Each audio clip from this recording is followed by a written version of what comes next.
بعد الله سبحانه وتعالى ان في دور قوي جدا بالتاكيد بس مش منزعج ان احنا لغايه دلوقتي ما نعرفش مين اللي عمل كده وما قدمناهوش للعداله في مقاله معذره ولكن اين ولكن اين الخاطفون؟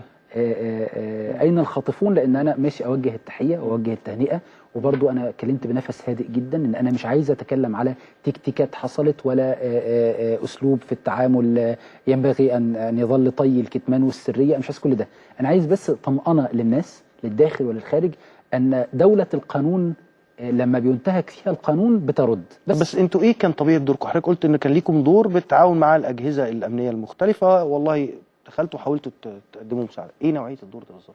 ما هو نوعيه الدور ده في الاطار اللي بقول لحضرتك عليه، اطار التعامل مع الاجهزه المعنيه، يكفي فيه القول ان هو كان بالتواصل مع كبار عمداء ومشايخ اهالينا في سيناء. لان انتوا اقرب ايديولوجيا يعني؟ لا لان اللي انا كلمه مقبوله وسط مشايخ سيناء، اقصد العوائل والقبائل، كلمه مسموعه في رصيد من الثقه، في رصيد من الاحترام.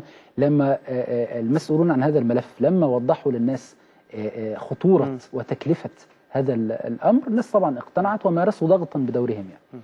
وده كان تنسيقا مع الاجهزه مش مع رئاسه الجمهوريه.